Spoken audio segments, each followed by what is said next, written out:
In the year 2077, the virtual game Apocalypse became a reality. The world's order collapsed and Earth turned into a living hell. Humans began awakening supernatural abilities. In this chaotic world, Jiang City's richest playboy, Ye Yao, managed to protect Qin Yanran at all costs. He spent a fortune hiring 10 experts to help her level up, ensuring she had access to the best resources. He spared no expense, even depleting his entire fortune to buy a divine artifact for Qin Yanran. Whenever valuable opportunities or equipment appeared, Ye Yao immediately handed them over to her. Thanks to his support, Qin Yanran finally rose to become a god-tier powerhouse in the Dragon Country.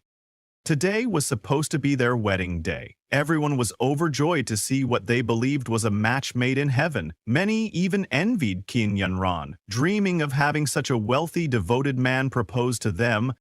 However, at the wedding ceremony, Qin Yanran smiled and hugged Ye Zhao, only to suddenly declare that she would never marry him. Right before his eyes, she tore out his heart. Shocked and in agony, Ye Zhao asked why she would do this. Lying on the ground at death's door, he couldn't fathom why the woman he loved with all his heart would betray him so cruelly. Qin Yanran replied that money couldn't buy her true feelings. She accused Ye Xiao of trying to use lavish gifts to coerce her affection. She accepted his gifts, but that didn't mean she shared his love. Everything she had achieved was due to her own hard work. The only person who truly understood her struggles was Ye Xiao's heart to Ye Xiao's heart so she could hear its heartbeat every day. To her, that was the ultimate romantic gesture.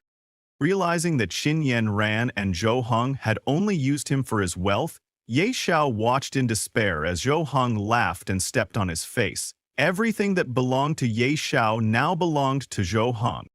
Just like that, Ye Xiao died, still unable to understand why Qin Yanran had betrayed him after he sacrificed everything for her. His heart was filled with fury. He refused to let things end this way. He wanted them to pay for what they had done. In the midst of his rage, Ye Xiao suddenly opened his eyes and found himself in a familiar place. Qin Yanran was standing before him, shouting at him. She demanded a little more of his money, claiming she was only taking it to preserve his dignity, and warned him never to bother her again if he continued clinging to her. Ye Xiao barely registered her words. He was too shocked. Had he been reincarnated? It dawned on him that he was now back in the week before Apocalypse descended. There were 200,000 yuan on his card, the monthly allowance he used to give Qin Yanran. Recognizing the scene unfolding before him, Ye Xiao realized he had truly returned to the past. Qin Yanran continued berating him, complaining that classmates called her a gold digger for taking his money, causing her endless mental anguish. Remembering the betrayal he had suffered, Ye Xiao glared at her, rage burning in his heart. This time, he wouldn't let history repeat itself. Scared, Qin Yanran asked Ye Xiao if he was regretting his actions. In response, he quickly pushed her away and told her that if she was only taking his money for his own good, then he would never give her anything again. Hearing this, Qin Yanran suddenly softened her tone and asked if this was another one of his tricks. She said that since he had come all this way, she would reluctantly accept his card once more. But Ye Xiao, furious, ordered her to get lost immediately. Shocked at his sudden change in attitude, Qin Yanran demanded to know how he dared to speak to her like that, warning him that he would regret it. Ye Xiao then removed her shoes he had paid for, and told her to leave them behind before she left. Incensed, Qin Yanran shouted that he shouldn't think a little bit of money made him so great and that he should remember what he had done today. She vowed that even if he knelt and begged her in the future, she would never acknowledge him again.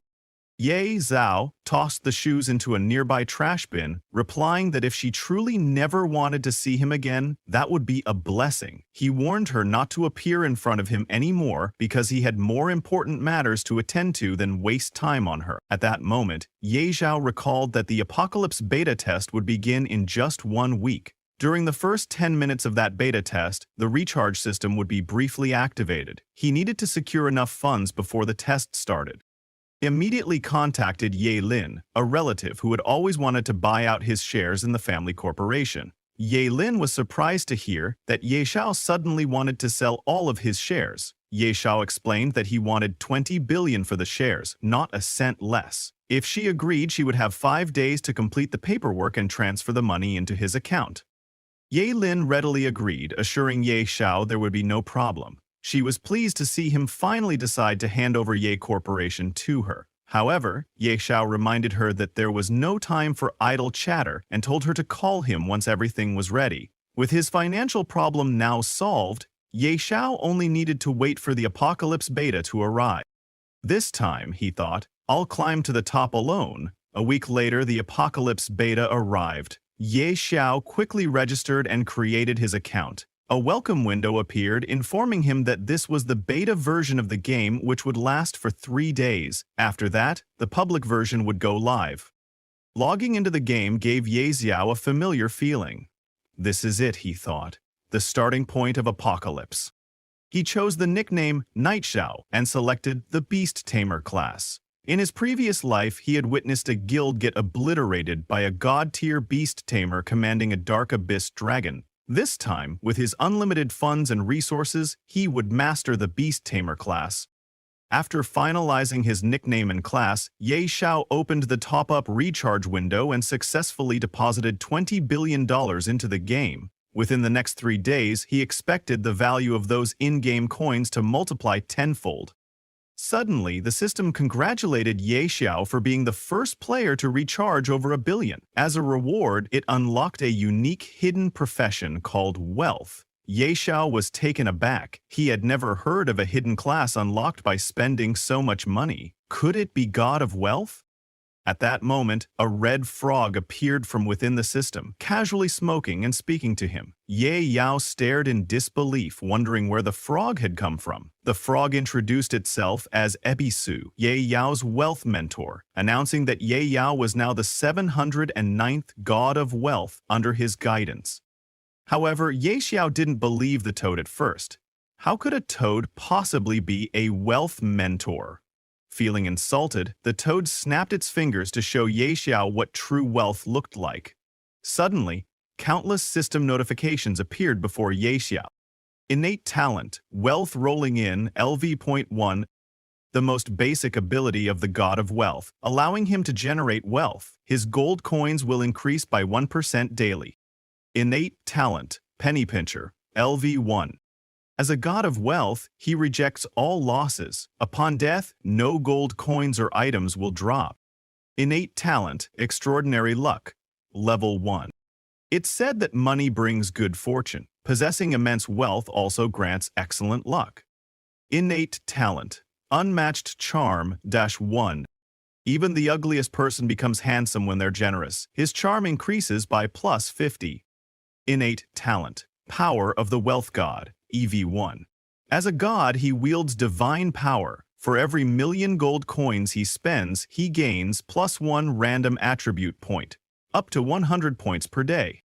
Seeing so many innate talents at once, Ye Xiao was astonished. No wonder it was classified as a hidden class. Although the abilities didn't seem directly offensive, the toad pointed out that any one of these god of wealth talents could bring unimaginable riches. When Ye Xiao noticed the effect of wealth rolling in, he realized that with his current 2.2 billion in gold, he would earn 22 million extra gold daily. And with power of the wealth god, that translated into 22 free attribute points every day.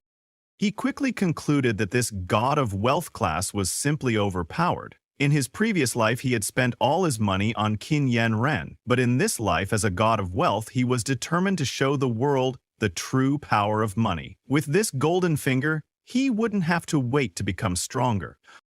Ye Xiao immediately spawned into the newbie village. He noticed there weren't many players around, making it the perfect time to level up quickly. However, starting as a beast tamer was dozens of times harder than other classes. In the early stages, he couldn't tame powerful beasts. He needed a good strategy. The toad chastised him for recklessly choosing beast tamer, reminding him he didn't even start with a proper weapon. But Ye Xiao insisted that the toad just didn't understand the beast tamer class had the highest potential for growth if nurtured correctly. Just as he was checking his status window, he heard a commotion behind him. Turning around, he saw a group of level 5 goblin warriors rushing toward him. Since he had no weapon at all, Ye Xiao was at a complete disadvantage. The toad, panicking, told him to run for his life, and Ye Xiao, without hesitation, dashed the toad in tow. They ran all the way to the main city, narrowly avoiding defeat. Ye Xiao felt humiliated. He had never experienced such shame before. Other players who saw his beast tamer class could only pity him, some even mocking him for taming a toad. Enraged, the toad urged Ye Xiao to buy a beast egg in the city and tame a better creature. Ye Xiao, however, refused to settle for an ordinary beast. Confused, the toad asked what kind of beast he wanted instead. Ye Xiao revealed he knew of a hidden dungeon containing a god-level beast egg in a dragon's lair. With that, Ye Xiao headed to the Supreme Hall to hire mercenaries who could help him venture into the dungeon and claim his future legendary companion. However, the toad was shocked to see Ye Xiao heading into the Supreme Hall at level 1. Typically, only players above level 100 could hire guards in such a prestigious place. Ignoring the toad's warnings, Ye Xiao entered anyway, only to be stopped by a level 80 Grand Archmage.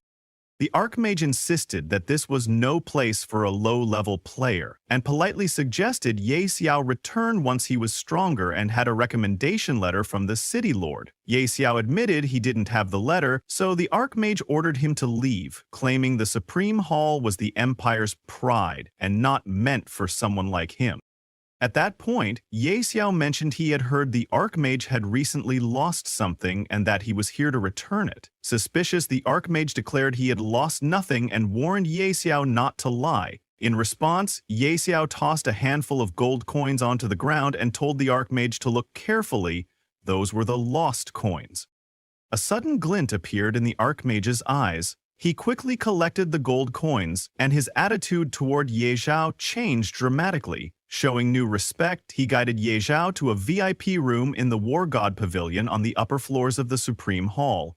Ye Xiao couldn't help but smile at how quickly the Archmage's demeanor had shifted. He even teased the Archmage, saying he liked his earlier fierceness. In return, the Archmage assured Ye Xiao that he was now free to enter.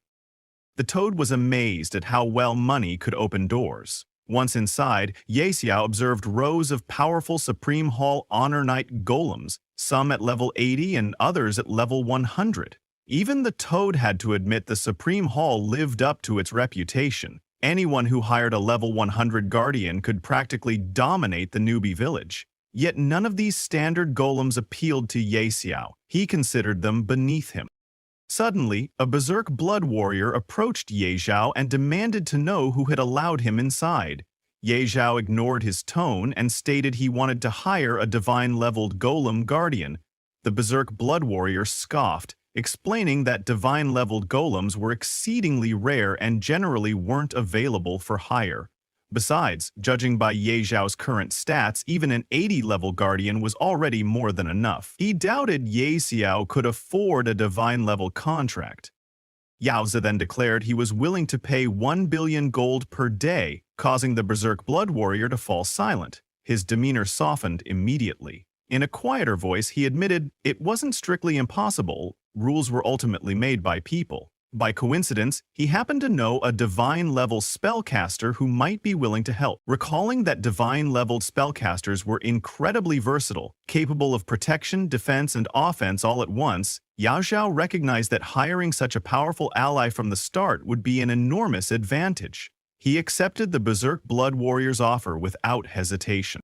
The Berserk Blood Warrior reminded Ye Yao that although he could summon the divine-level spellcaster any time, they first had to settle the payment details for the 1 billion gold per day rate. Ye Yao proposed signing a contract immediately, agreeing to pay whenever it was required. The Berserk Blood Warrior accepted and said that once the contract was finalized, the spellcaster would be summoned right away. Ye Zhao was eager to proceed. He had much to accomplish and wanted to start as soon as possible.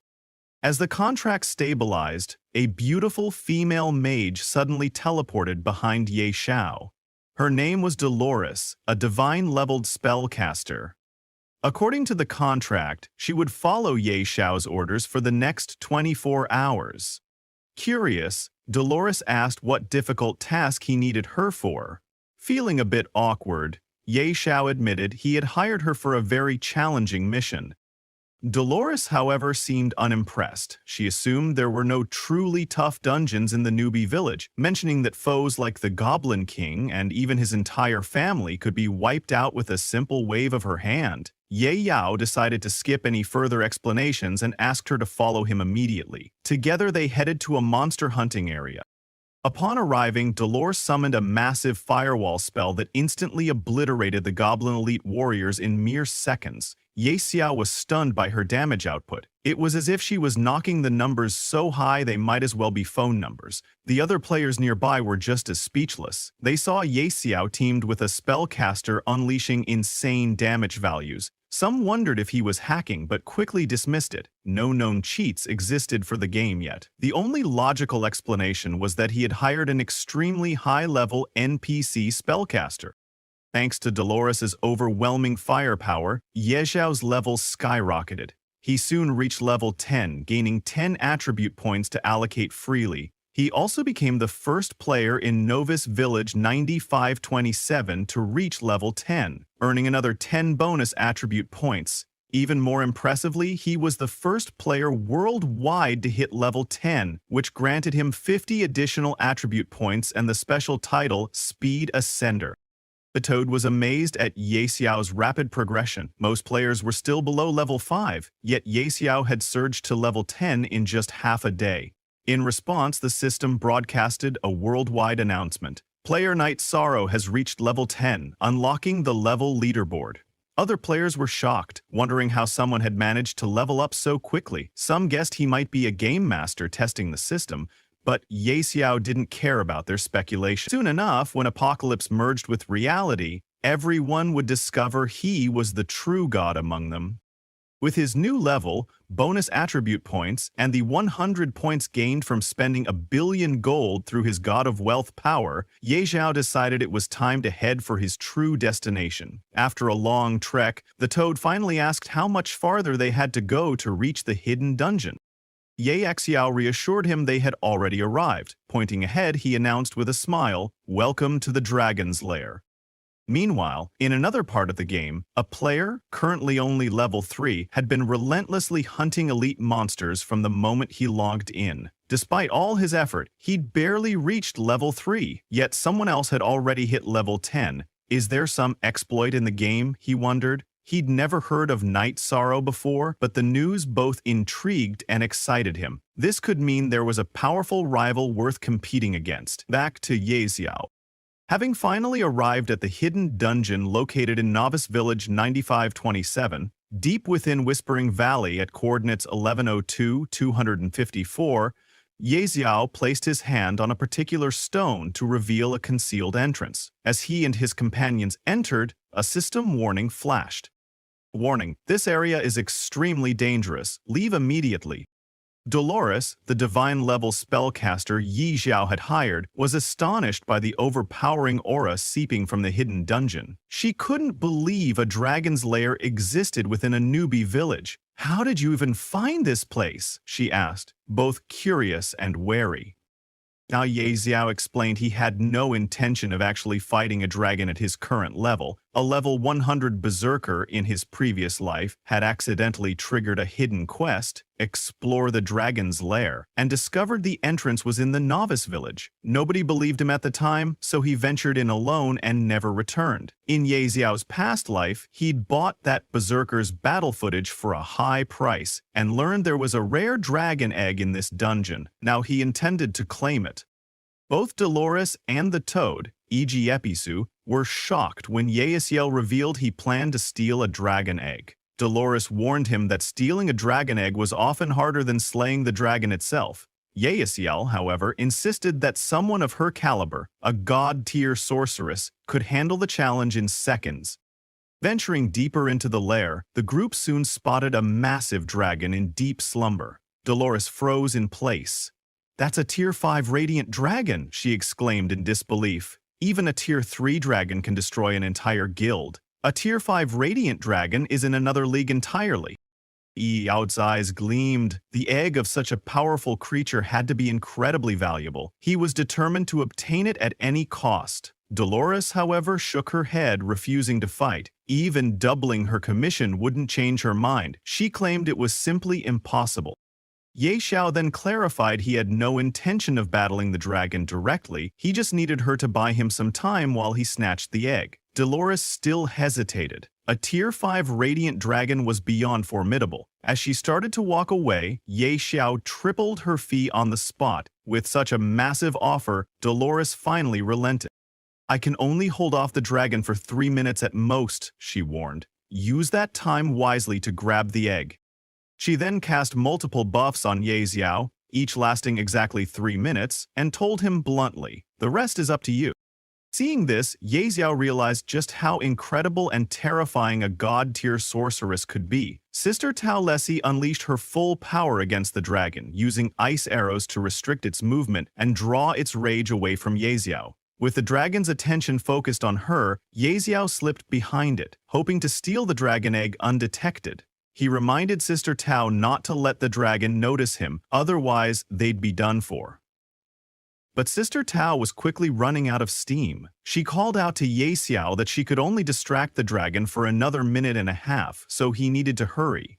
When Ye Xiao tried to lift the dragon egg, he realized it was far heavier than he'd expected. He asked the toad, Ebisu, to help, but the toad clumsily knocked over some armor lying nearby, causing a loud crash that caught the dragon's attention.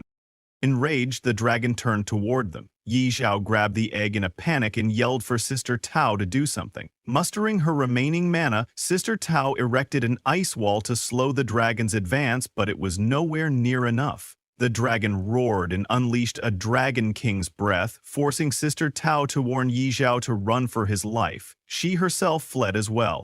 Seeing her also running away, Ye Xiao shouted after her in confusion, but she reminded him their 3-minute deal was over. She wasn't some invincible being who could take on a Tier 5 dragon indefinitely. Together, they barely escaped the dungeon before they were incinerated by the dragon's breath. Though it was a close call, Ye Xiao successfully managed to snatch the dragon egg. Outside, Sister Tao admitted that if this egg truly belonged to a Tier 5 dragon, then the risk they'd taken would be worth it. She also reminded Ye Xiao not to forget her commission. Because of this mission, Tao Lessie's favorability toward Ye Xiao increased, now sitting at 60. Ye Xiao assured her she'd be paid promptly. He then turned his attention to contracting the beast.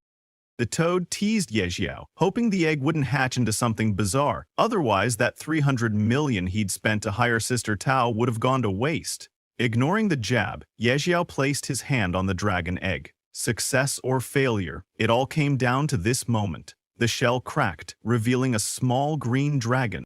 But there was something odd about its appearance. It didn't look like a radiant dragon hatchling at all. Its coloration was wrong. Taken aback, they wondered if this meant the radiant dragon had been cheated on. When Ye Xiao checked the little dragon's status, he was completely stunned. It turned out to be a mythical tier Azure Sky Dragon, currently at level 1, yet its base stats were already off the charts.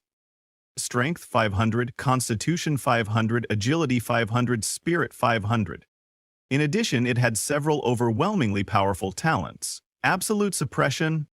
As a mythical tier beast, the Azure Sky Dragon naturally suppresses lower tier creatures, deals plus 30% damage to creatures below mythical tier, receives 30% damage from creatures below mythical tier. 2. Dragon King. The Azure Sky Dragon, as the supreme being of the dragon race, naturally suppresses all dragon-type creatures. Deals plus 50% damage to all dragons. Recedes 50% damage from dragons. 3. Mythical Bloodline. As a mythical tier beast, the Azure Sky Dragon has an incredibly resilient body. Gains increased stats upon leveling. HP regen, 200 per second / mana regen, 200 per second. HP plus 100%, mana plus 100%. It also possessed several devastating skills. 1. Earth-shaking Dragon Roar. A group stun skill. The Azure Sky Dragon unleashes a thunderous roar, shaking the very land. All creatures within a 20-meter radius are stunned for 1.5 seconds, regardless of tier or type. Hold down 30 seconds. Mana cost 2,000. 2. Dragon King's Breath. A single target skill. The Azure Sky Dragon breathes scorching flames that deal 500% of its strength as true damage to a locked target. This attack cannot be dodged. 5 seconds. Mana cost 1,000. 3. Dragon King's Wrath, a unique talent skill. The Azure Sky Dragon enters an uncontrollable rage, determined to obliterate everything in its path. Deals strength plus constitution % true damage indiscriminately to all creatures within 50 meters. Cooldown 30 days. After activation, all stats permanently decrease by 5%, and the dragon falls into a 5-day slumber. With 500 strength at level 1, even its basic breath attack would inflict well over 2,500 damage, an amount no normal player could withstand. Sister Tao congratulated Ye Xiao on his extraordinary luck, pointing out the hatchling's absurd stats and immeasurable growth potential. If this Azure Sky Dragon matured, its power would be terrifying. Overjoyed, Ye Xiao decided to name the hatchling Little Gray.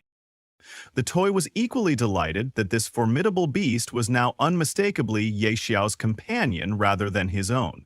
But suddenly, Ye Xiao noticed the toad holding something strange, a badge. Curious, Ye Xiao asked him where it came from. The toad explained he'd picked it up from the dragon's nest. Sister Tao recognized it and wondered if it might be the Calamity Tier Mark of Ferocity, but upon checking, Ye Xiao discovered it wasn't a true Calamity Tier item. Instead, it was simply called Mark of Ferocity, offering +10 to all stats. Unique passive Ferocity's Might. The bearer gains unparalleled strength. All skills can trigger critical hits. Base crit rate +20%. Crit damage +100%.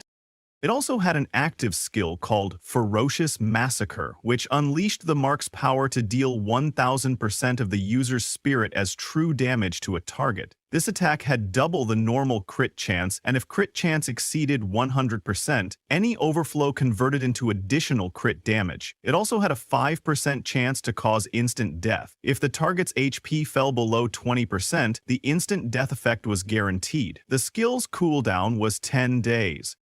Judging by the badge's monstrous stats, Sister Tao told Ye Xiao it was likely a Calamity Tier item. The toad, however, insisted Ye Xiao hand it over, complaining that he had risked his life to retrieve it from the dragon's lair. Ye Xiao countered that thanks to the toad's clumsiness, they'd nearly lost their lives, so it was only fair that he keep the badge as compensation.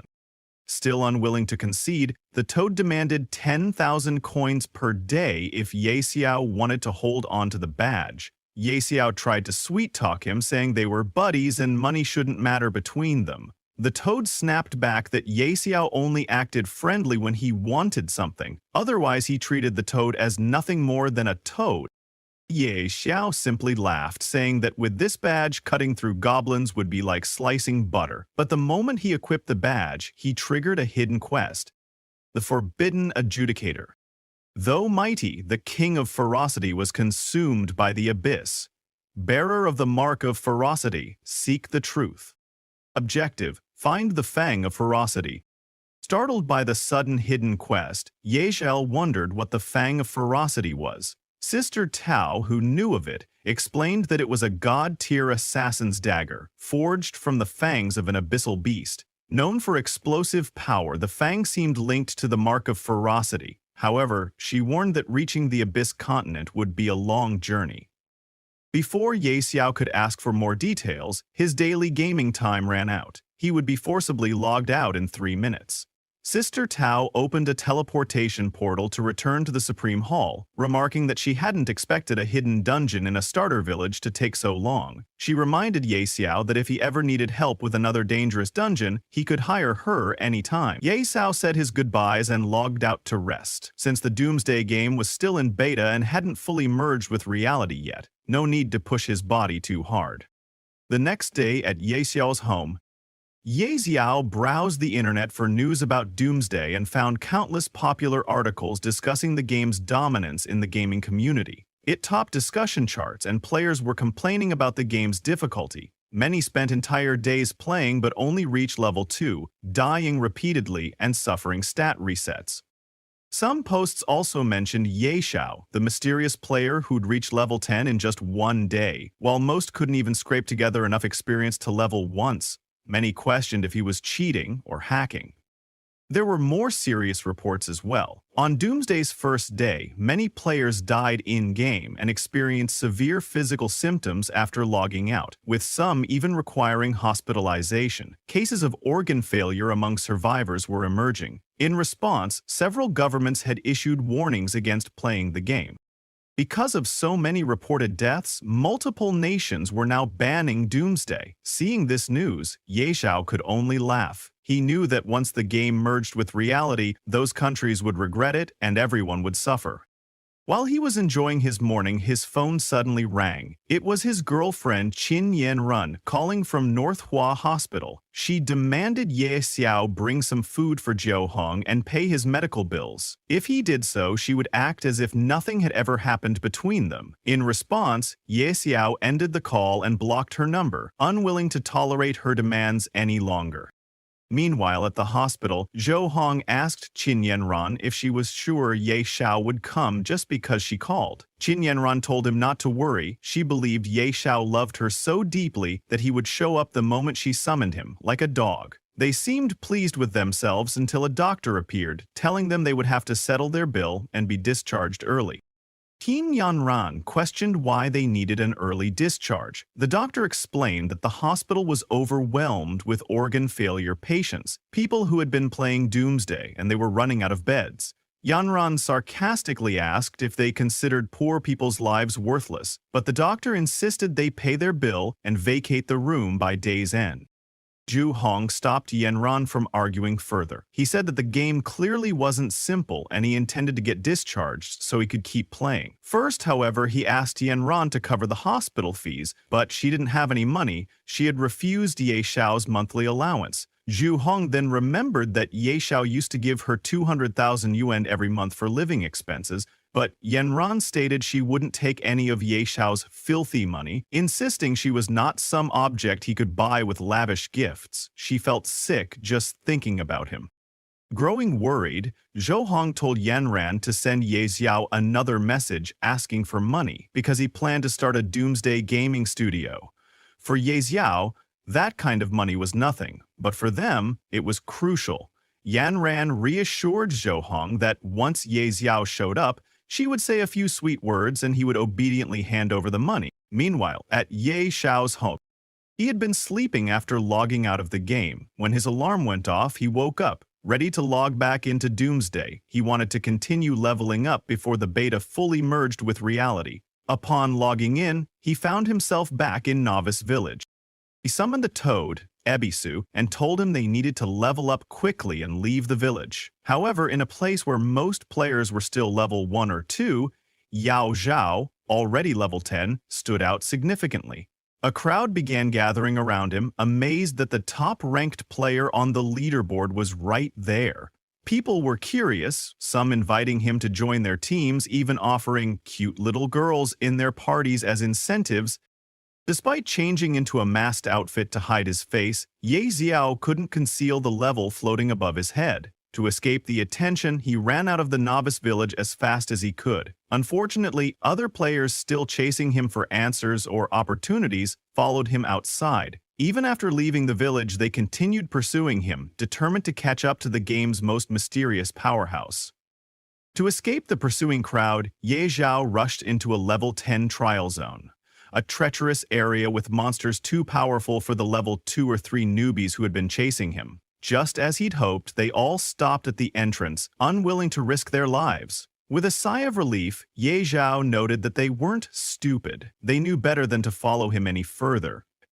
He continued onward until he saw a castle with a guard standing at the entrance. The guard told Ye Yao that this wasn't a place for someone of his level, but Ye Yao replied that he was there to begin his advancement trial. Surprised by Ye Yao's level 10 status, the guard asked if he had a team. Ye Yao declared that he was going in solo, causing the guard to scoff at his arrogance. Even on normal difficulty, attempting this trial alone was nearly suicide. Ye Xiao dismissed the guard's concern, boasting that he wouldn't die so easily. Shaking his head, the guard decided Ye Xiao was just another reckless kid. Standing on the magical circle that started the trial, Ye Xiao was presented with several difficulty options: normal, hard, nightmare, hell, and abyss. Without hesitation, he chose the highest setting, abyss, and confirmed he would enter alone. The guard watching was in disbelief. A mere level 10 player trying to tackle abyss difficulty by himself?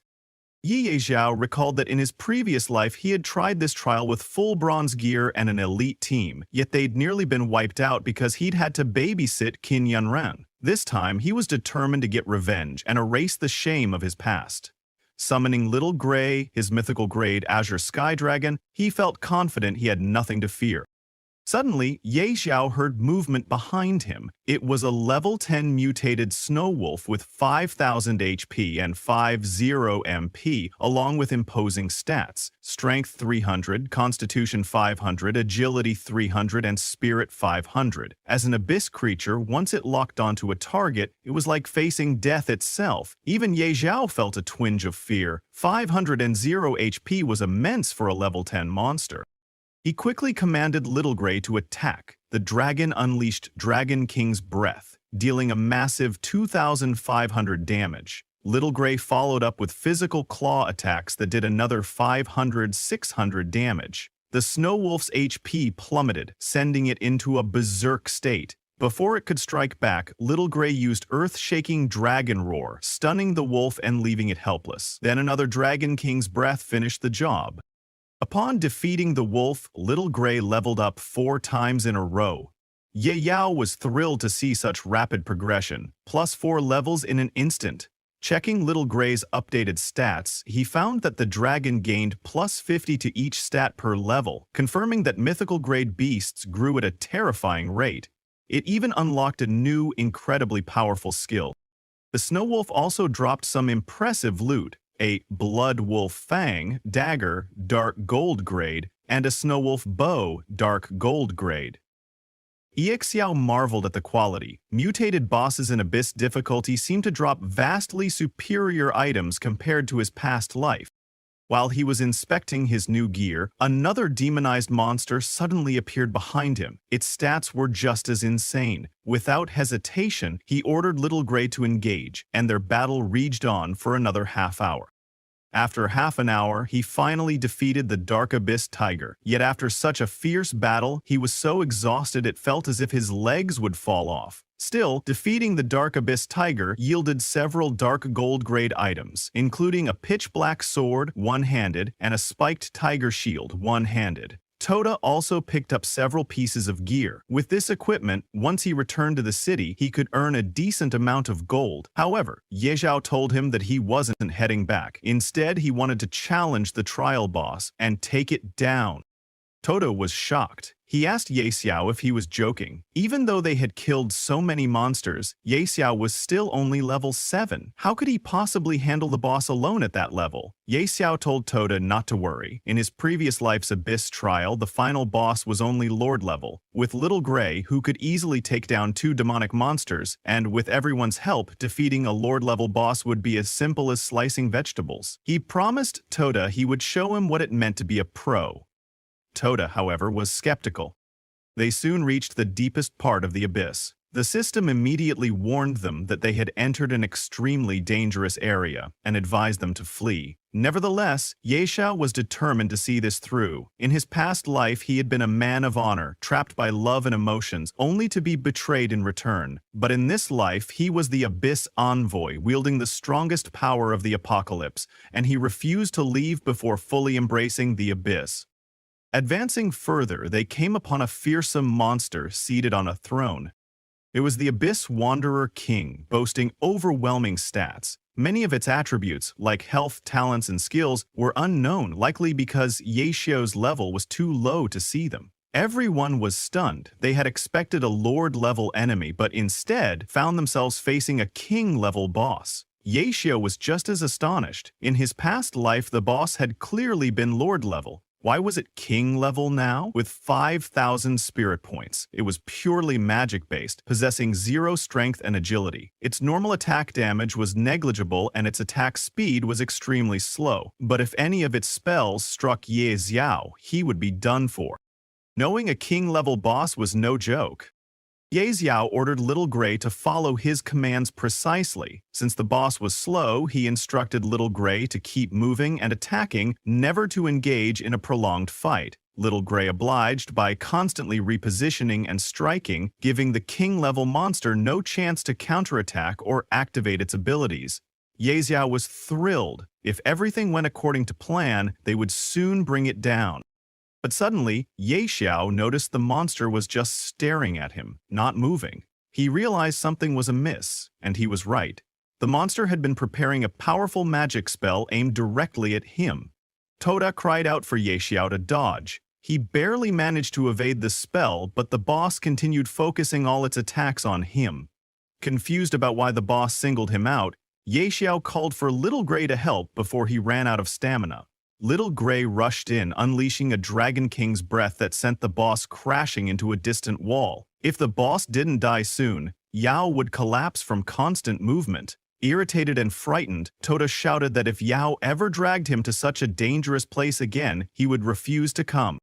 At that moment, multiple system notifications appeared before Ye Xiao.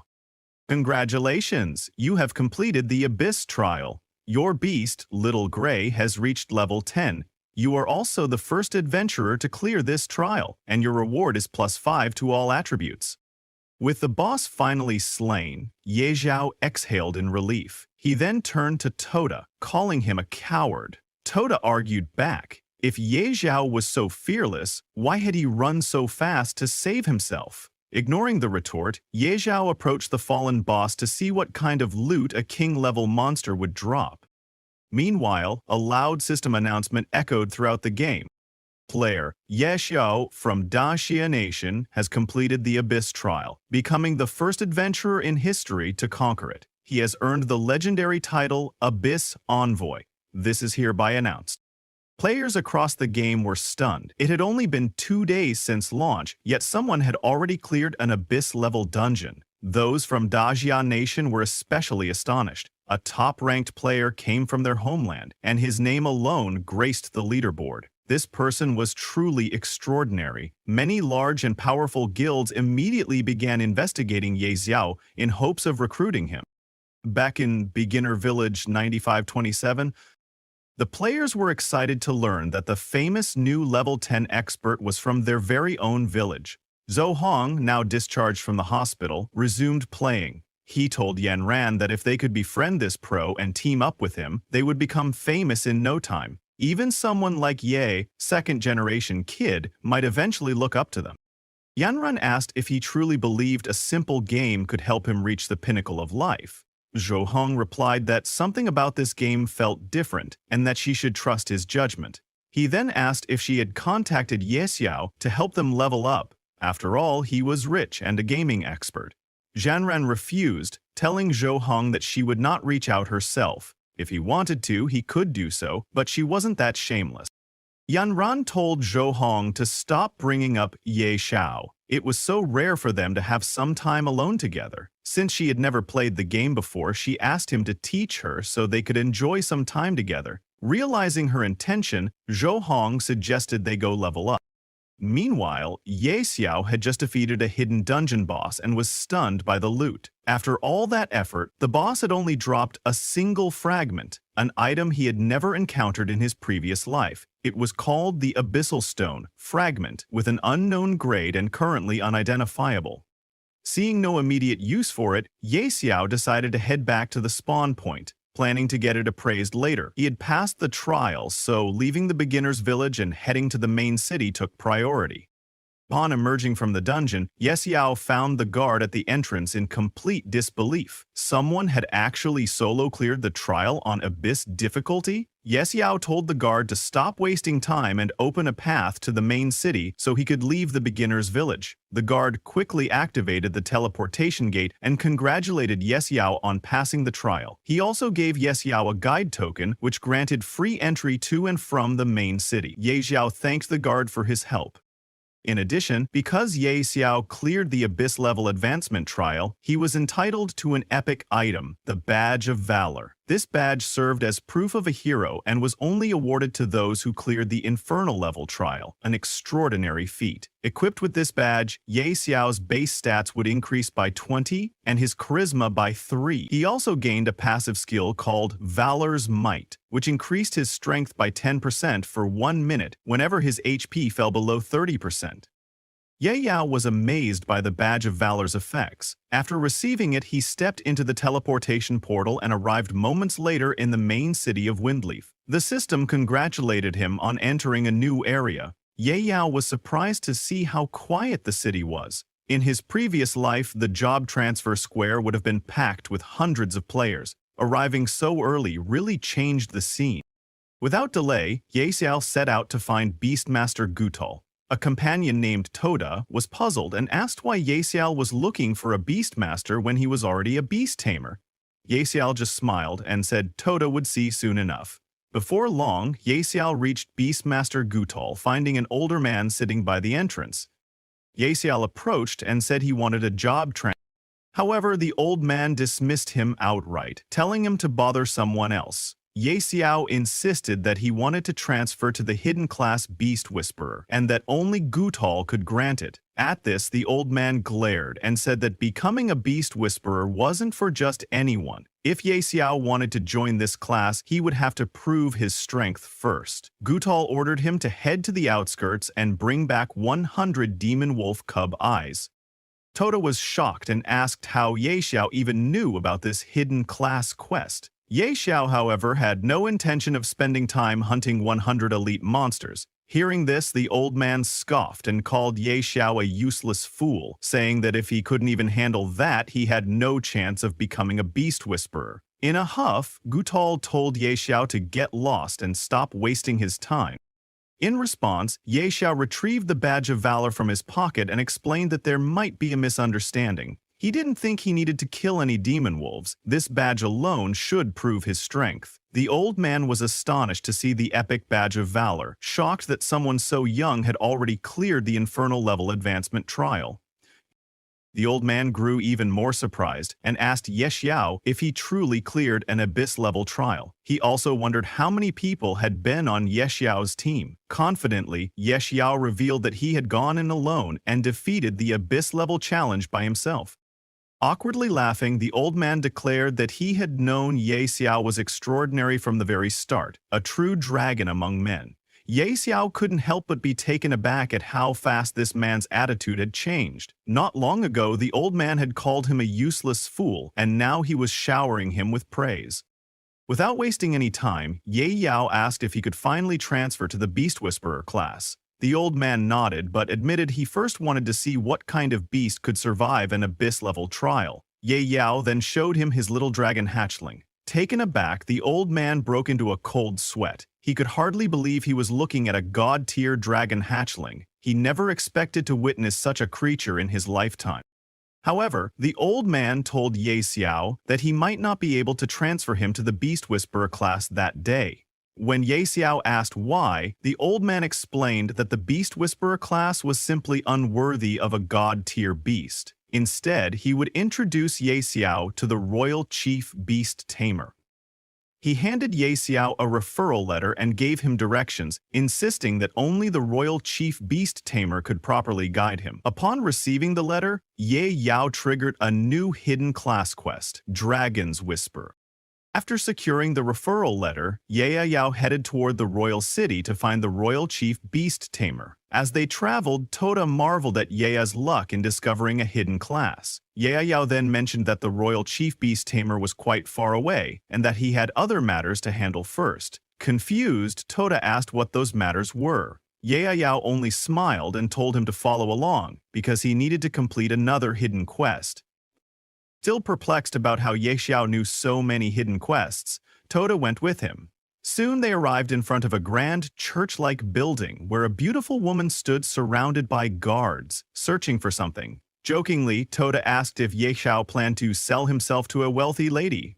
Ye Xiao just chuckled and explained that this was Lady Charel, the widow of the former city lord, a rich and beautiful noblewoman, but not the reason he had come. As Ye Xiao approached, the guards stopped him and demanded to know who he was. Ye Xiao respectfully greeted Lady Charel and asked why she seemed so sorrowful. Was there a problem he could help solve? Lady Charel confided that she had lost a very precious personal item. If Ye Xiao could recover it, she would be deeply grateful. Thus, Ye Xiao triggered yet another hidden mission, Lady Charel's request. Retrieve her beautiful flower. He reassured Lady Charel that he would take care of it, then set out to fulfill her request. After that, Ye Xiao headed into the city to look for the flower, while Tota grew more and more confused. He asked Ye Xiao why they were wandering around town if Lady Charel's flower should be in a garden or somewhere outside the city. Ye Xiao simply smiled and replied that this wasn't an ordinary flower. Tota asked if Ye Xiao actually knew where the flower was, but Ye Xiao didn't say a word. Instead, he walked into a small shop. Tota, now even more perplexed, wondered how on earth a tool shop could possibly stock a beautiful flower. As they entered, the shopkeeper greeted Ye Xiao and asked what he was looking to buy. Ye Xiao said he'd heard the shop sold treasure boxes. The shopkeeper proudly explained that these boxes could contain anything from prehistoric dragon bones to legendary-grade staffs. Then he asked Ye Xiao what price range he wanted. Ye Xiao laughed and asked for the most expensive boxes. The shopkeeper brought out their highest-grade treasure boxes, each costing 10,000 gold coins. To the shopkeeper's shock, Ye Xiao wanted them all. He insisted on buying every single one, then opening them on the spot. Unable to believe his ears, the shopkeeper confirmed Ye Xiao's request and began retrieving all the boxes. One by one, Ye Xiao opened the boxes. Most contained various random items, but no sign of the rare flower. After half an hour, he was down to the last box without any luck. Nervously, he opened the final treasure box, and finally his luck shone through. Inside was the crystal white flower, a stunning bloom whose actual use was unknown.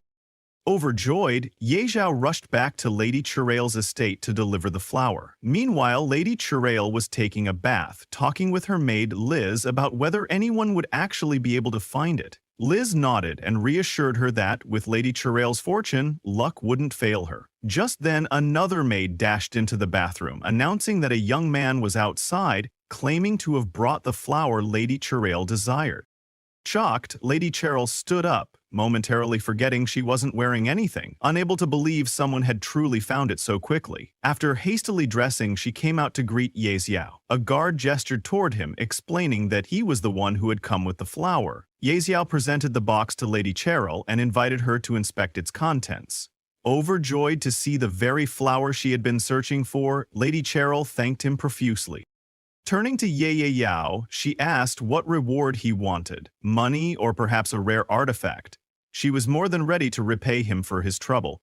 Ye Xiao told Lady Charel that he wasn't interested in money or artifacts. Hearing this, Lady Charel smiled and teased that if wealth and treasures didn't appeal to him, the only thing left for her to offer was herself. Blushing in embarrassment, Ye Xiao was shocked by her bold suggestion. He quickly composed himself and nervously clarified that she had misunderstood. He only needed her help to obtain official citizenship status.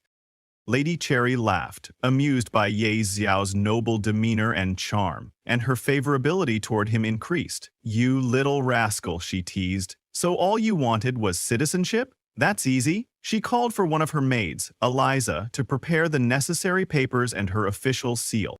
However, Ye Xiao had another request. He wanted to purchase property in Windleaf City and settle down. He showed Lady Charella a map and pointed to the location he had in mind. Glancing at the map, she noted that while she understood his desire to acquire real estate, the West District he was eyeing wasn't exactly a bustling area. She asked if he was certain about his choice. Ye Xiao nodded, assuring her it was exactly what he wanted, and politely asked for her help in making the right connections. Lady Chare agreed and told him she would arrange for someone to contact the real estate agents in the West District. Ye Xiao thanked her for everything. Tota, however, was not pleased with Ye Xiao's decision. He didn't understand why Ye Xiao would ignore the prosperous East District, arguing that buying land in the less developed West District would only lead to losses. Surely that wasn't how to build wealth. Unconcerned, Ye Xiao told Tota not to worry. In his previous life, Windleaf City would be attacked by strange creatures. Even the current city lord would fall in battle, and most of the East District would be destroyed. The West District, being sparsely populated, wouldn't attract as many monsters and would suffer the least damage. Later, it would become the most functional and therefore most valuable part of Windleaf City. When that happened, Ye Xiao's investment would yield tenfold profits. Sometime later, Ye Xiao went to the governor's office. The real estate contracts for his purchases had been finalized, granting him ownership of 340 residential units and 184 commercial properties, an investment totaling 1.2 billion gold coins. Ye Xiao could hardly believe he had managed to buy so much with just 1 billion. After he completed the paperwork and paid the full amount, Lady Chirel handed him his citizenship documents. Ye Yao was ecstatic. He couldn't believe he had already become a citizen of Windleaf City. However, Lady Chirel corrected him, explaining that he was not simply a citizen of Windleaf City, but a first-class citizen of the Dragon Phoenix Empire. Ye Yao was stunned. He could hardly believe he'd become a citizen of the entire empire, and a first-class one at that. Tota, who was standing nearby, was equally astonished. Even many powerful warlords didn't hold first-class citizenship in the Dragon Phoenix Empire, so he remarked that Ye Xiao had really hit the jackpot. Looking at Lady Chirel, Ye Xiao asked if she was of royal descent. She smiled and teased him, saying, "What? I can't be royalty?" From Ye Xiao's perspective, her noble and regal bearing now made perfect sense. Curious, he inquired whether she knew the royal beast tamer. To his surprise, Lady Chirel revealed that the royal beast tamer was actually her uncle. When she asked why Ye Zhao was looking for him, Ye Zhao softly admitted he wanted to learn more about the beast tamer profession and related missions. Lady Chirel blushed at his earnestness and explained that her uncle, Stir, was in the imperial capital, though he was eccentric and unpredictable. She promised to try contacting him on Ye Zhao's behalf. Yi Zhao thanked Lady Chirel and gallantly kissed her hand, causing her to blush in embarrassment. She told him not to call her madam anymore. Sophia would suffice. Because of this, Lady Sophia's favorability increased by +20. The system also congratulated Yi Zhao for obtaining first-class citizenship in the Dragon Phoenix Empire. It announced that his prestige ranking had been unlocked, and that players from Great Xia could now check the leaderboard. Additionally, Night Xiao had successfully acquired real estate, unlocking the regional housing system. As a result, all Great Xia players had their daily game time limit increased by 1 hour. Observing this, Tota was amazed, teasing Yaziel by asking if he had sold his looks to charm Lady Sophia. Yaziel only smiled in response. Meanwhile, after the system broadcast Yaziel's achievements, many other players were astonished, wondering what first-class citizenship meant. A housing system? An extra hour of playtime for everyone? Many found it unbelievable, while some grew annoyed that they might be considered lower-class citizens. Being a nobody in real life was bad enough. Did they have to be nobodies in the game, too? Elsewhere, Yanran and Zhou Hong were hunting goblins to level up when they heard the announcement. They were amazed that Night Xiao had already reached level 11 and become a first-class citizen. Yanran agreed it was quite impressive, though she thought his name sounded a bit odd. She lamented that if they had a top player like him leading them, they'd probably be at level 4 or 5 by now. Instead, they were struggling to kill a single slime. One of their teammates, angered by Yanran's complaints, asked if she was unhappy with the team. He noted that she did almost nothing, yet gained levels just by tagging along, and she still wasn't satisfied. If she didn't like it, he said, she could leave. Zhou Hong tried to calm everyone down, explaining that it was just a misunderstanding and apologizing on Yanran's behalf. Furious at the lack of support, Yenron declared that she wanted to leave the party anyway. The teammates retorted that if she thought being a little pretty let her act like a princess, she was mistaken. Jo Hong grew upset and asked Yenran how they were supposed to level up now that it was just the two of them. She snapped back that he had promised to help her level up, but when the others insulted her, he didn't defend her. "Do you even care about me?" she demanded. Jo Hong apologized, admitting he was wrong. He then asked if Yenran had contacted Night Xiao to play Apocalypse with them. Yenran refused, saying, "Why should I contact him first? He always contacts me first." Jo Hong apologized again, saying he knew she had her pride, but begged her to reach out to Ye Xiao just this once so he could help them level up. Moved by his plea, Yanran agreed to consider it, telling Jo Hong she would message Night Xiao after she logged off. Jo Hong bade her goodbye, saying he'd be waiting for good news. Yanran logged out, picked up her phone, and decided to contact Ye Xiao. Although she found his extravagant spending a bit crude, she was willing to give him another chance. She sent Ye Xiao a message saying that she was playing a game called Apocalypse. She urged him to hurry up, buy the necessary equipment, and then help her and Zhao Tao level up. If he could get her onto the ranking board, she might even consider becoming his girlfriend, a gesture she felt was quite generous on her part. 5 minutes later, still no reply. Checking her phone again, she discovered that Ye Xiao had actually deleted her from his friends list. Outraged, Yanran demanded to know how he dared to remove her. She swore that from that day on, they were completely through. Even if he knelt and begged her like a dog, she would never forgive him. Meanwhile, inside the game at Windleaf City's Eastern District, Ye Xiao remarked to Toda that the Western District would soon flourish just as this one had. He had come to identify some of his newly acquired items, so he headed to an appraisal shop. However, the shopkeeper informed him that they only appraised silver-grade equipment and above. If he had bronze-grade equipment, he would have to visit another shop outside the city. In response, Ye Xiao took out one of his dark gold tier items and asked if the shopkeeper could handle it. The shopkeeper examined the piece in surprise. It truly was dark gold grade. Grinning, he assured Ye Xiao that as a gold tier appraiser, he had over an 80% success rate. The only catch was that dark gold grade appraisals cost 100 gold coins each. Unfazed, Ye Xiao handed over the money and mentioned he had several more dark gold tier items to be appraised as well. The shopkeeper was stunned. This customer was clearly loaded. Ye Xiao urged him to hurry, as he was in a rush. The first item appraised was a blue crystal necklace called the Night Pendant, level 10, dark gold grade. It granted plus 40 spirit, plus 40 strength, and 20% dark attribute damage taken. The shopkeeper was astonished by its impressive stats. Ye Xiao was equally pleased. Over the next while, all of Ye Xiao's dark gold items were successfully appraised. He equipped a few, boosting his base attributes to Strength, 142. Constitution, 99. Spirit, 264. Agility, 110. His special attributes were now Luck, 65, and Charm, 68. With these stats, Ye Xiao felt much more confident in his abilities.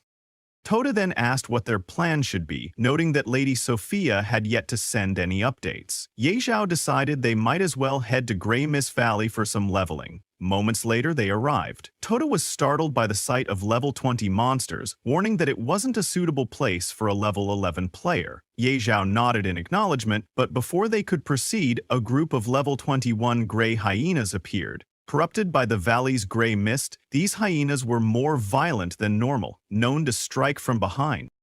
Ye Xiao quickly summoned Little Gray to fight them. The little dragon unleashed a dragon breath attack, instantly defeating the gray hyenas. Meanwhile, Ye Xiao calmly sipped tea, noting that although the monsters here were high level, they approached on their own and Little Gray could handle them. For 2 hours, Little Gray fended off every monster that wandered too close. By the end, Ye Xiao had easily reached level 12, and Little Gray had also hit level 12. Ye Yao was amazed at how straightforward leveling had become. At this rate, he might reach level 20 in just a few days.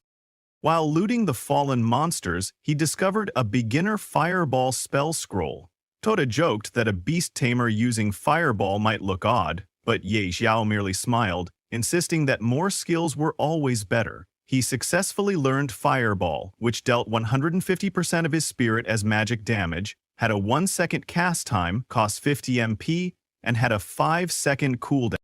Just then, one of the Grey Hyenas charged at Ye Zhao. Eager to try his newly learned Fireball spell, he cast it, only to see it deal a mere 31 damage. Stunned by how weak it was, Ye Zhao began wondering why the spell's damage was so low. Toadette burst out laughing, joking that little Grey's farts would do more harm. Ye Zhao ignored him and checked the time, realizing that only 2 hours remained before the official public release began, on the 3rd day of Doomsday. At that moment, all citizens of the Great Xia Kingdom aged 16 and above would be forcibly pulled into this dangerous game, bringing about a massive change in the world. As predicted, exactly 2 hours later in the real world, dark thunderclouds filled the sky. A glowing blue system window appeared before everyone aged 16 and older, displaying the words, "Greater than Doomsday, entering game." Confused people wondered if it was some kind of midnight prank, until they were abruptly pulled into the Doomsday game. Some had been soaking in a bathhouse, others were eating, and many questioned whether they had just been transported to another dimension. Yan Ran and Zhao Hong were likewise forced into the game. Yan Ran, disoriented, wondered why she had automatically logged in. Zhao Hong, equally confused, said he had been sharing a midnight snack with Wang Wan and others when he was pulled in. Glancing around, they realized that countless people had also been taken. It was now clear that Doomsday was merging with reality. Zhao Hong asked Yan Ran if she had contacted Ye Yao about power leveling them, but she snapped that she wanted nothing to do with him. Even if he begged her, she wouldn't acknowledge him. Instead, she'd planned to reach out to the legendary Knight Zhao, the #1 ranked player. Startled, Zhao Hong asked if she truly knew the top-ranked player. Yan Ran smiled and admitted she didn't, yet. But no man had ever resisted her charm, so she'd intended to make him help them. Just then, a system-wide announcement echoed throughout the game, informing everyone that all citizens of the Great Xia Kingdom aged 16 and above had been forcibly logged into Doomsday. The logout function had vanished, making voluntary departure impossible. Furthermore, each player's spawn point corresponded to their real-world location. Those who lived closer together found themselves near each other in-game. More ominously, if a player died in the game, they would not return to the real world. At this revelation, the new arrivals realized that something was gravely amiss. Many recalled that Knight Xiao had raced through the beta, leveling up with shocking speed. Some speculated he might be a game master, believing that if anyone knew how to escape, it would be him. Determined, they vowed to find him at all costs. Meanwhile, in Newbie Village, a man called Immovable Mountain stood atop a hill, listening to a subordinate kneeling before him. The man reported they had yet to discover any way of exiting the game and might be permanently trapped. Immovable Mountain asked for news about Knight Xiao, but his subordinate explained that Knight Xiao, already level 12, was no longer in the newbie zone and they had no means to contact him. Inquiring next about Shen Kuang, or Kuang Blade, Immovable Mountain was surprised to hear he was only level 4. The subordinate said that despite grinding ceaselessly, Doomsday's difficulty prevented most from progressing. Many people were stuck at level 2. Immovable Mountain marveled at how extraordinary Knight Xiao must be, then ordered his men to spread the word. They had to locate this top player. Around that time, Ye Xiao received a message from Lady Sophia summoning him to the Duke's mansion with news about what he had been investigating. Thrilled that details about the royal beast tamer had come so quickly, Ye Xiao set off for the mansion without delay.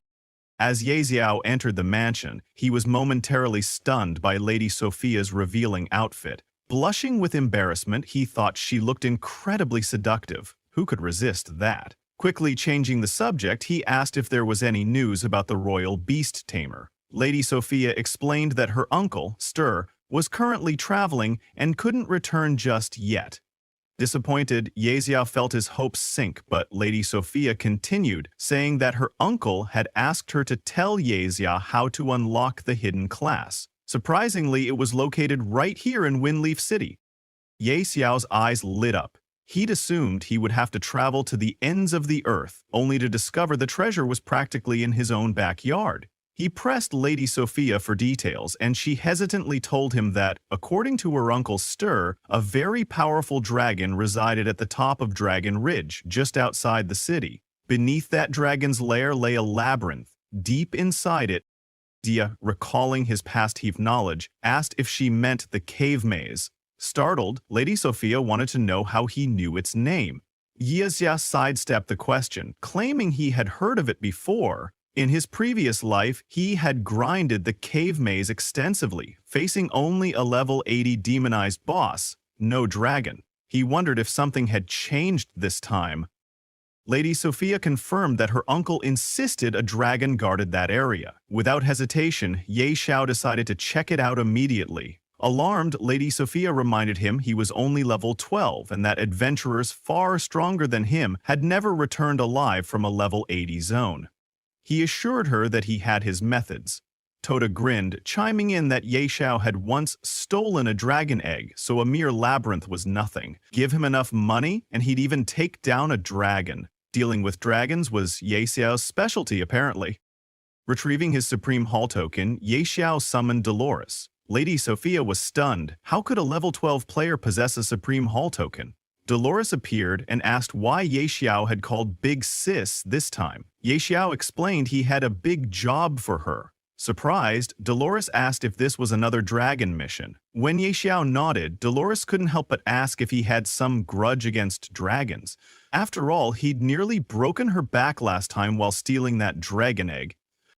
Dolores initially refused, telling him to hire someone else. Ye Xiao then offered her the same payment as before, 2 billion gold coins. Though tempted, Dolores still declined, explaining that she was injured and needed recovery time. She could accompany him in a month, once healed. In response, Ye Xiao mentioned knowing the location of the Holy Spirit Spring, which could speed her recovery. Shocked, Dolores demanded to know if he was serious. If he truly knew where it was, she would go with him even if it killed her. Ye Xiao confirmed it was in the Lost Lands, and they struck a deal.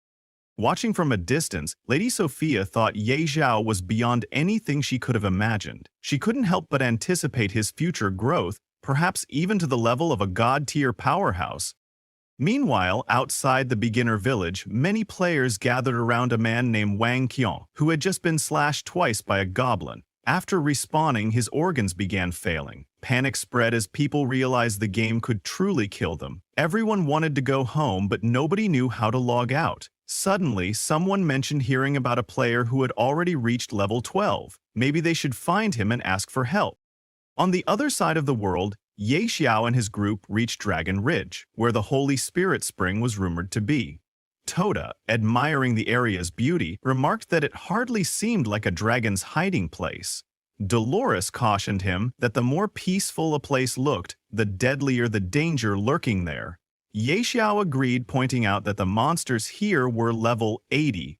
Without Dolores's level suppression buff, they would already be surrounded. Since they were heading for the labyrinth, it was best to avoid unnecessary battles. Suddenly, they noticed a huge dragon city perched atop the mountain. Dolores nervously asked if Ye Xiao really knew where the labyrinth entrance was, noting that the dragon above was tier 5. She did not want to be spotted. Ye Xiao told her to relax, insisting that the dragon wouldn't see them. He led them to a steep slope on the mountainside, where a massive stone gate stood adorned with a mysterious magic pattern.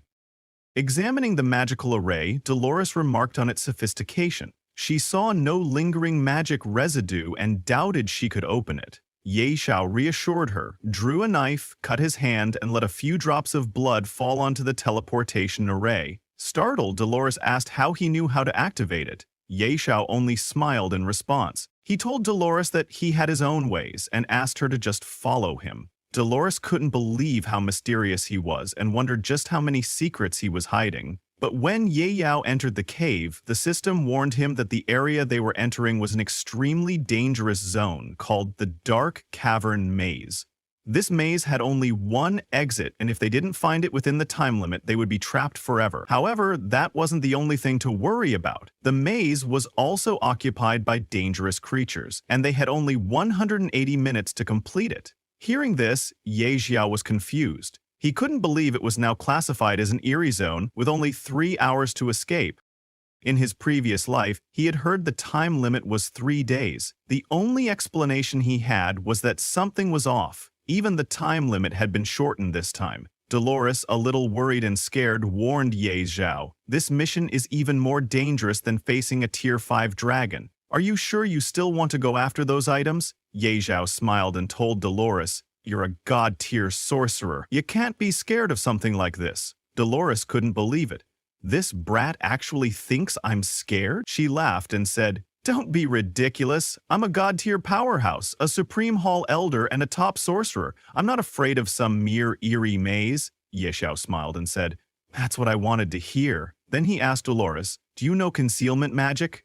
Dolores coughed and snapped, "What kind of nonsense question is that? Concealment magic is such a low-level spell, I didn't even bother learning it when I was an apprentice." Ye Yao calmly asked her not to be mad. He told her he wanted her to use concealment magic to hide their presence and aura. For Dolores, that was child's play. She snapped her fingers and activated Shadow Phantom buff. With that, they merged with the darkness and became invisible for a while. Ye Zhao was amazed to see such an incredible effect, exactly what he expected from a god-tier sorcerer. He then told Dolores, "There are 5 eerie monsters in this maze. 3 of them are level 60 crawlers, 1 is a level 60 elite boss, and the last is a level 80 regular eerie monster. We need to be careful." Dolores, surprised and curious, asked him, "How do you know that?" "This is the first time anyone's entered and discovered this dungeon." Ye Zhao smiled. Of course, he couldn't tell her that he had cleared this maze 800 times in his past life. Of course, he knew a few things. Dolores, now even more surprised, asked Ye Zhao, "How many secrets are you hiding?" Ye Zhao smiled and simply said, "Nothing." Just then, 3 monsters appeared in front of them, guarding the gate. Ye Xiao told Dolores that they needed to sneak past without drawing attention. He asked her to follow him closely and watch his footwork. Dolores scoffed and replied, "Don't teach me. I'm a higher level than you and I've cleared more mazes in my lifetime than you've walked roads." Ye Xiao didn't listen and just told her to follow exactly where he walked. Ye Xiao skillfully avoided the traps and walked right past the monsters. Dolores was stunned. She couldn't believe he had just passed a level 60 elite and it didn't even notice him. She took back what she had said earlier and acknowledged Ye Zhao as her master. She then used the same tactics and successfully dodged all the traps, passing by the monsters without being noticed. Then, Ye Zhao reminded her, telling Dolores to get ready for combat. They were reaching their destination. However, to Ye Zhao's surprise, the boss monster guarding the chest this time was different from what he remembered in his past life. It was the Maze Guardian Yin Spirit Beast. Ye Zhao asked Dolores to check the monster's level. It was a level 100 Berserk Eerie, pretty average in strength. Then Ye Zhao told her that he would go open the treasure chest and asked her to get ready to strike. But before he could go, Dolores placed an absolute defense buff on him. Better safe than sorry. Ye Zhao turned to Tota and warned, "Don't move recklessly like last time, or you'll alert the Yin Spirit Beast." Tota replied, "Don't worry about me. You should worry about yourself." Ye Zhao sneaked behind the monster and opened the loot chest. According to his memories from his previous life, there should have been a hidden class scroll inside. However, when he opened the chest, he was shocked.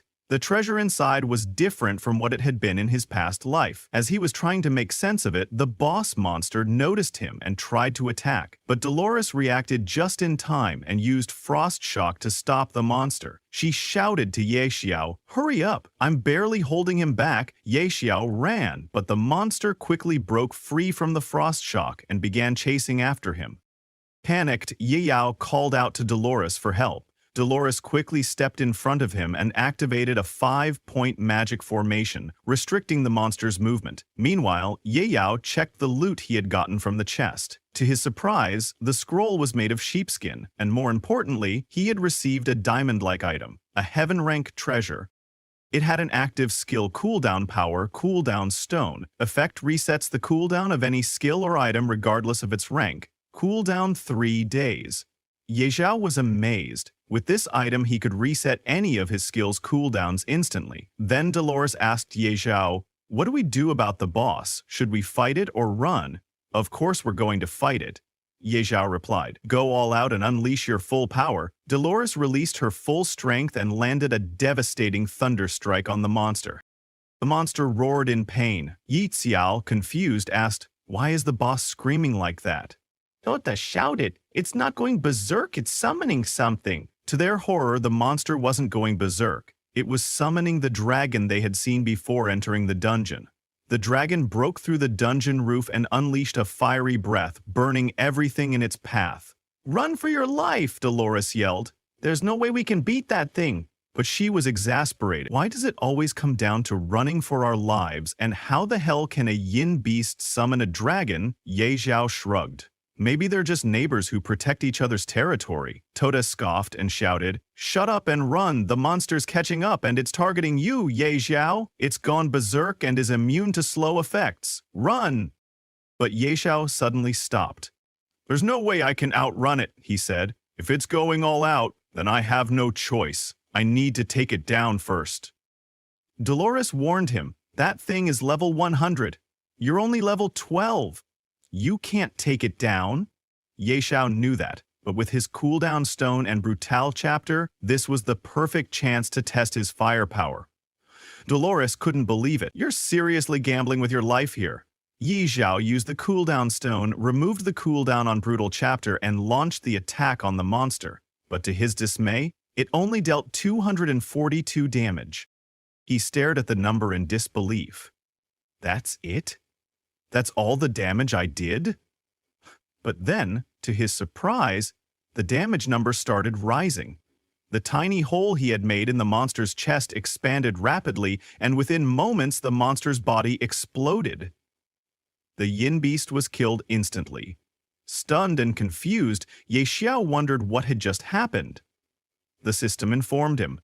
Target's HP has fallen below 20%. Forced instant death effect triggered. After successfully killing the level 100 strange demonized boss, the Yin Beast, Ye Xiao leveled up 8 times, reaching level 20. His beast companion, Little Gray, also reached level 20. With this, Ye Xiao had hit the level cap and could no longer level up for now. Ye Xiao was in disbelief. "I really reached level 20 instantly?" Dolores was equally shocked. She couldn't believe that a level 12 rookie had just taken down a level 100 demonized boss by himself. Because of this achievement, the system issued a worldwide announcement telling everyone that Daxia player Ye Xiao has successfully killed the level 100 strange demonized boss Yin Beast, achieving the first kill on a level 100 demonized boss, 500 reputation, 50 attribute points, and 1 Daxia Warzone points. This is an official announcement. The world went into chaos. People couldn't believe it, asking, "What kind of bullshit is this? The game just launched, so how can someone kill a level 100 boss already? That's not even humanly possible. This game is bugged, or maybe Ye Xiao isn't even human. There's definitely something fishy here." Some were so shocked they kneeled before Ye Xiao, calling him daddy and acknowledging him as their godfather. But others remained skeptical. How can a level 12 rookie kill a level 100 boss? He must be hacking, huh? Even an old man in the crowd couldn't believe it. Daxia, the country we thought we had completely surpassed, produced a player like this, he wondered? Could the hidden force behind Doomsday be related to this Yi Zhao? Meanwhile, after defeating the boss, the cave began to collapse. Dolores shouted, "We need to get out of here, now." But Ye Zhao replied, "Wait, I haven't grabbed the loot yet." Dolores quickly opened a portal and yelled, "Forget the loot! If you don't leave now, you won't make it out alive." Ye Zhao agreed. Obviously, life comes first. After narrowly escaping death, Dolores remarked, "I haven't done something this exciting in a long time." Ye Zhao laughed and thanked her. "If you didn't have that portal, we'd be toast." Just when they thought they were safe, the Skyfire Dragon, the same one that attacked them in the dungeon, suddenly descended and looked right at them. It unleashed its fire breath attack, forcing Ye Zhao and Dolores to run for their lives once again. "If I die," Dolores shouted, "just make sure to send me the coordinates of the Holy Spirit Spring and my payment." Luckily, they managed to escape successfully. Sometime later in Fengge, the main city, Ye Xiao went to meet Miss Sophia and showed her the Job Change Scroll. Miss Sophia was amazed. "You actually managed to get the item from the labyrinth? Incredible." Ye Xiao smirked and said, "It was nothing. A piece of cake," though deep down he knew he had nearly died. It definitely wasn't a piece of cake.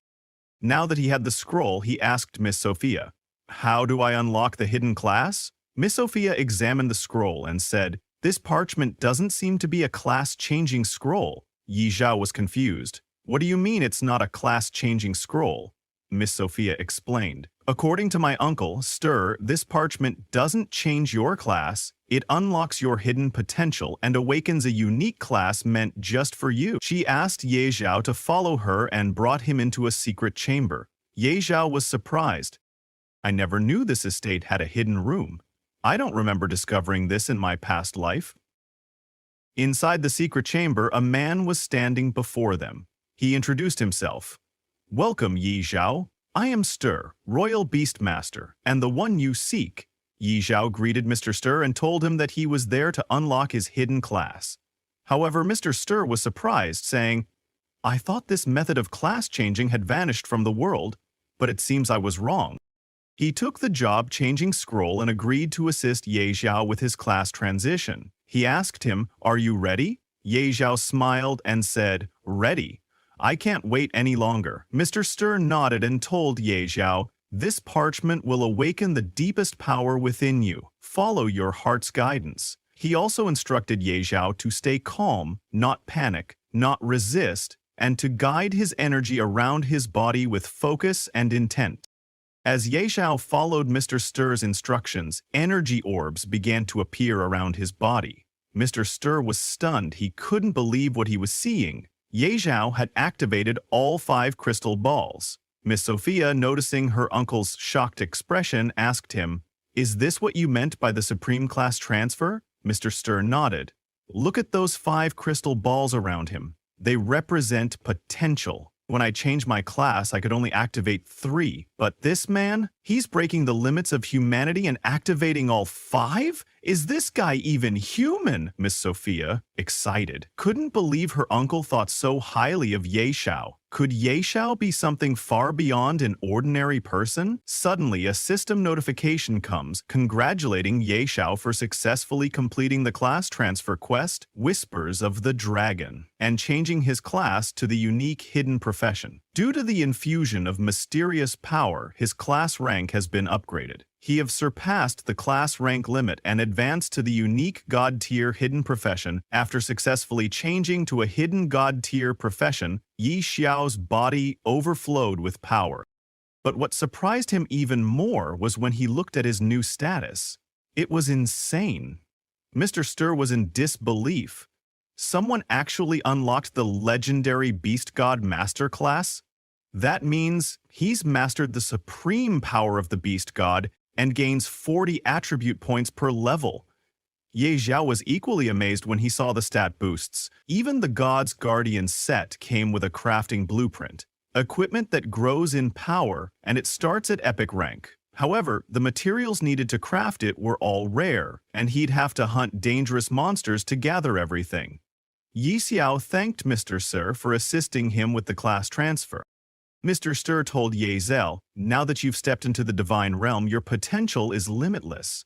Toda agreed, nodding in approval. Ye Zhao smiled to himself. "Looks like I'm destined to reach the peak in this lifetime, but first I need to craft the Beast God's Claw."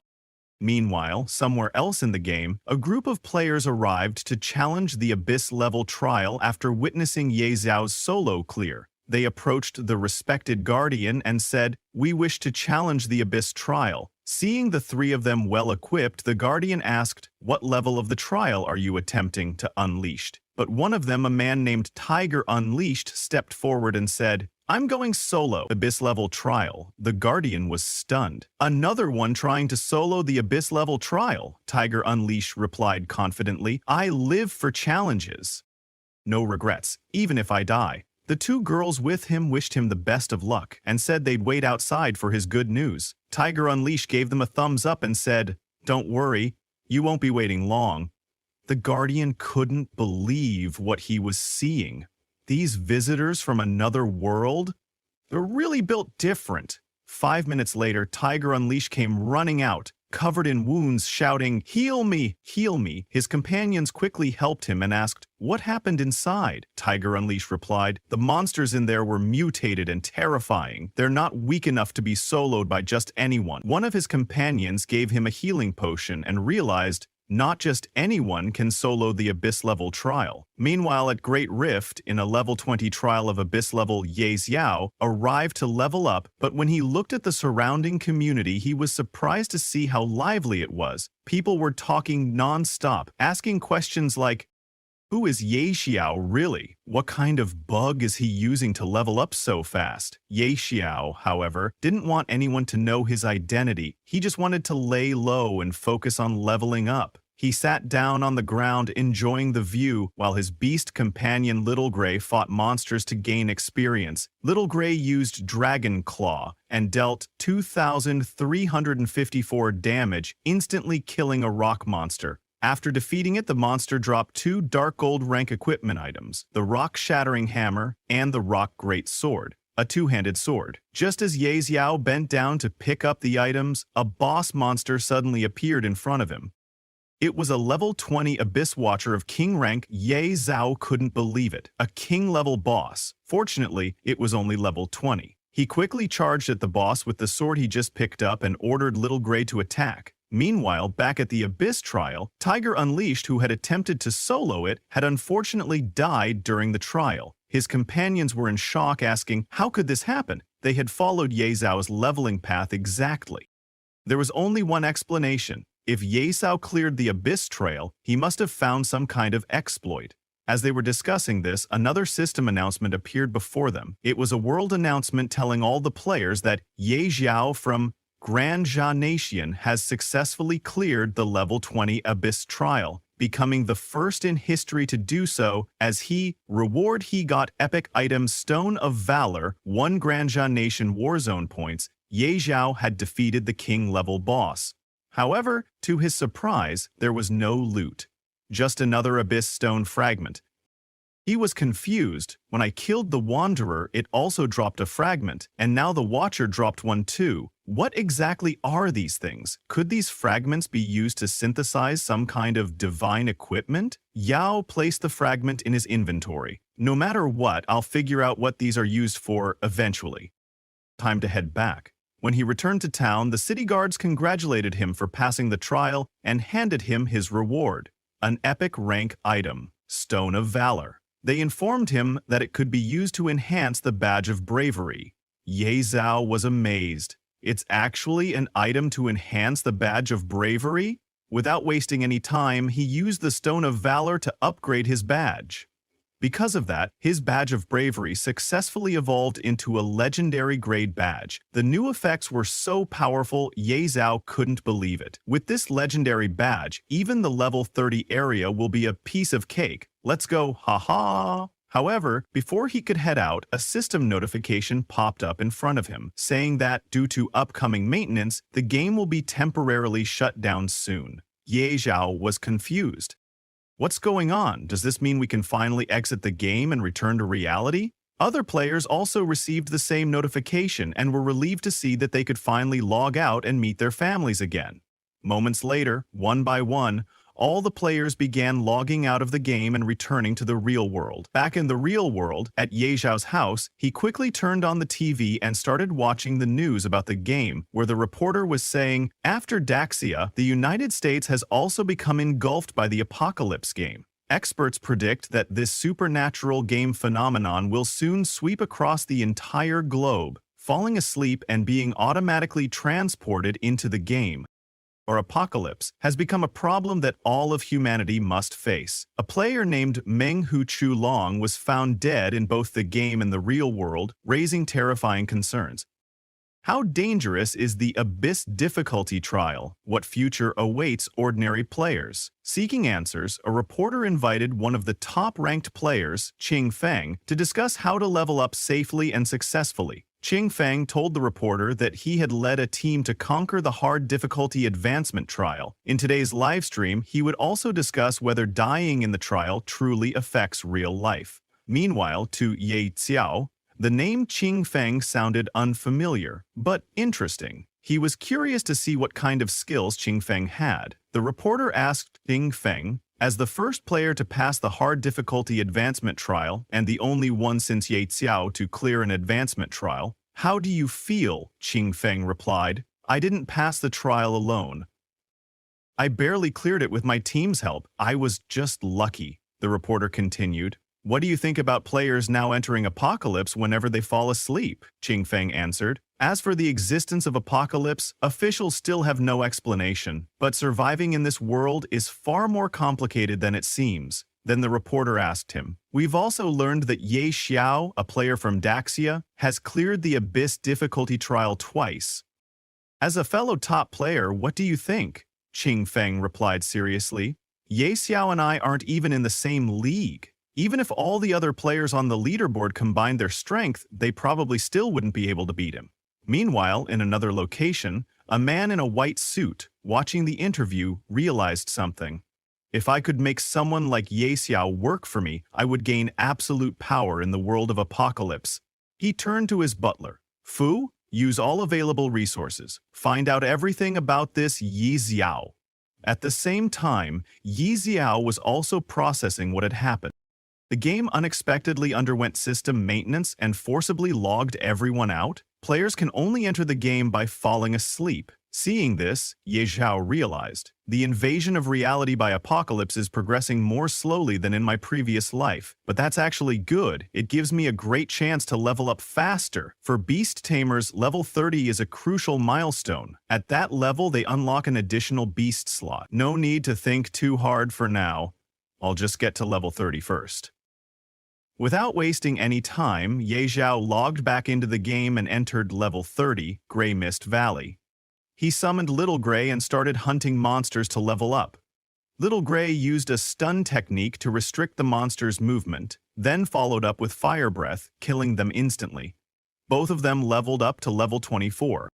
Ye Xiao was thrilled to see the insane leveling speed. Meanwhile, back in Hindi Town, players were shocked when they looked at the leaderboard. Ye Xiao's leveling speed was beyond belief. His level had risen again, and the gap between him and the second-place player was now more than double. Even Qingfeng was surprised. "I thought leveling would slow down at higher levels. Other players should have started catching up by now. But instead, the gap's only widening." His teammate tried to cheer him up. "Our opponent was never Ye Xiao to begin with. At that level, he's already on another tier. We may not be the best, but we're still better than most.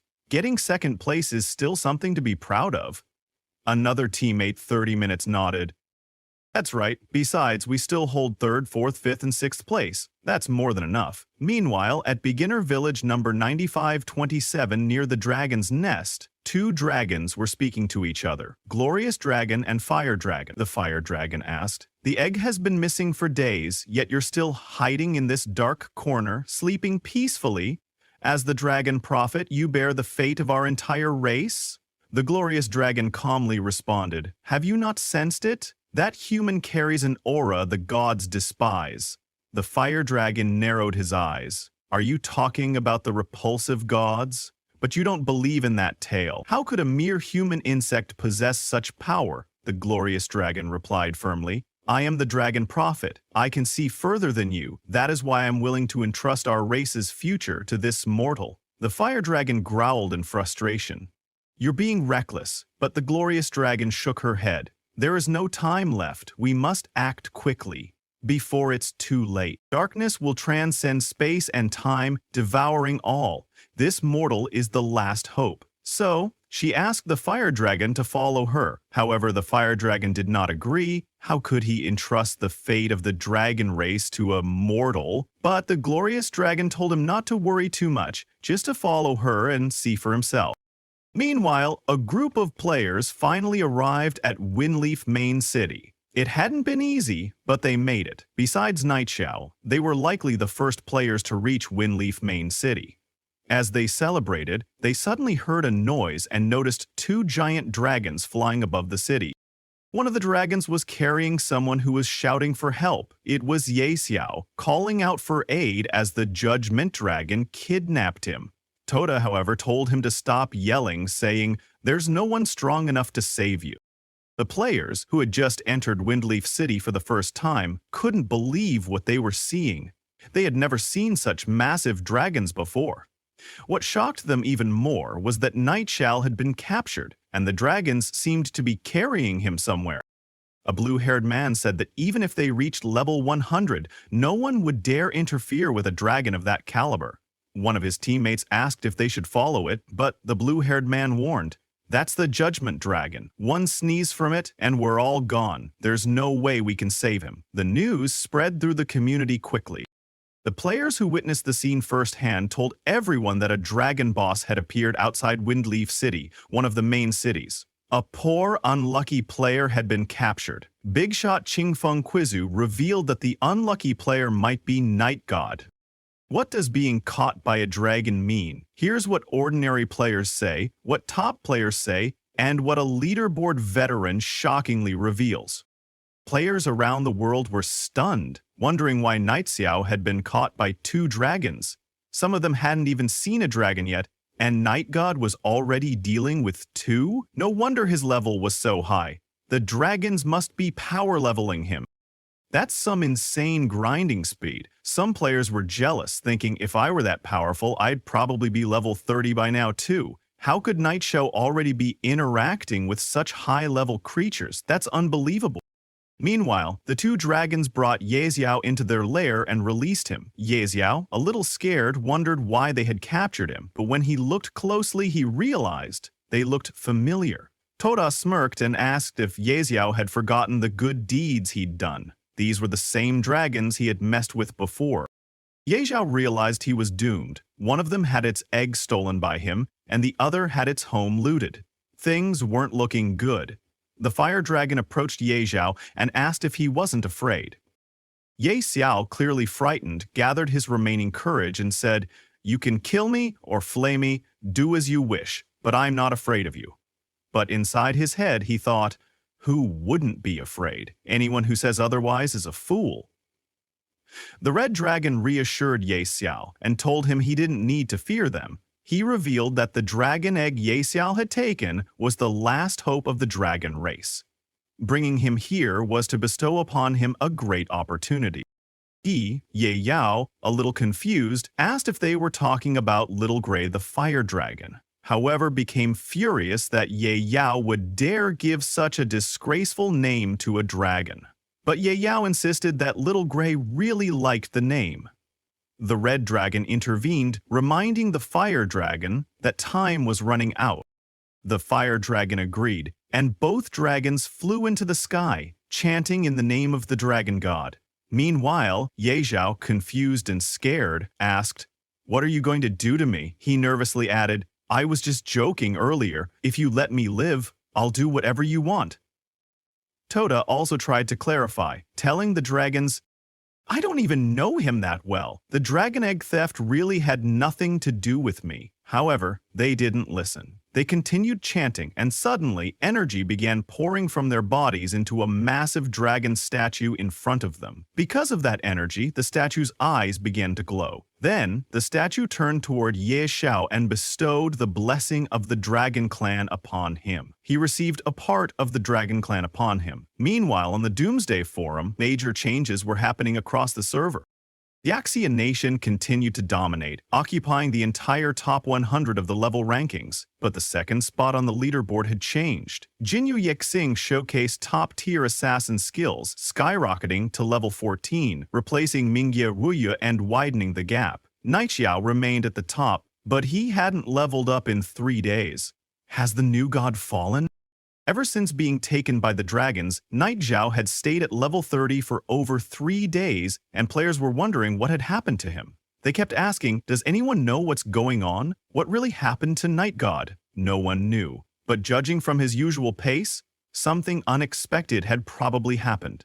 Some were wondering, getting taken by a dragon, is this some sort of extreme plot? A hidden quest? Others speculated, did Night God make some shady deal with the dragons to level up? Now that he's maxed out, is it time to pay the price by offering up his body? He must have used some trick to take the top spot. Now that it's exposed, he's being punished. One player in the crowd told his friend that his buddy knew some inside info. Night Xiao's done for. He's not coming back in 3 days, not even 30. Another player asked him, "Who's your buddy?" Because even top players like Mingye Ruibei said they didn't know anything about Night Xiao.